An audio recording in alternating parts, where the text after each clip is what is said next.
বাংলাদেশে আনুষ্ঠানিকভাবে যাত্রা শুরু করেছে বিশ্বখ্যাত স্যাটেলাইট ভিত্তিক ইন্টারনেট সেবা প্রদানকারী প্রতিষ্ঠান স্টারলিংক। মঙ্গলবার সকালে সামাজিক যোগাযোগ মাধ্যম ফেসবুকে দেওয়া এক পোস্টে এ তথ্য নিশ্চিত করেছেন প্রধান উপদেষ্টার বিশেষ সহকারী ফয়েজ আহমদ তৈয়ব। তিনি পোস্টে বলেন, স্টারলিংক অফিসিয়ালি বাংলাদেশে যাত্রা শুরু করেছে।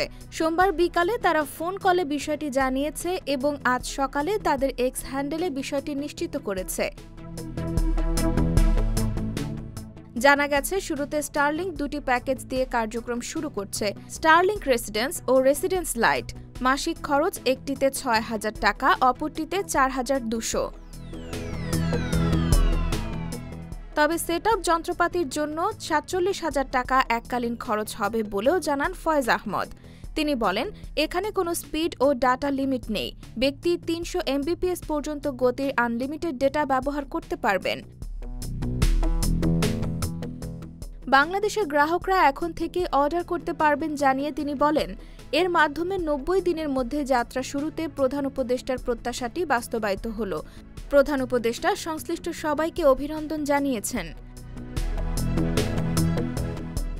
ফয়েজ আহমদ বলেন, খরুচে হলেও এর মাধ্যমে প্রিমিয়াম গ্রাহকদের জন্য উচ্চমান এবং উচ্চগতির ইন্টারনেট সেবা প্রাপ্তির টেকসই বিকল্প তৈরি হয়েছে।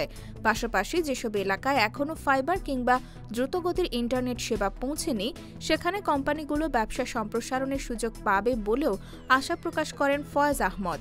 তিনি বলেন, এনজিও, ফ্রিল্যান্সার ও উদ্যোক্তারা বছরব্যাপী নিরবিচ্ছিন্ন উচ্চগতির ইন্টারনেটের নিশ্চয়তা পাবেন। IBTV USA, new York.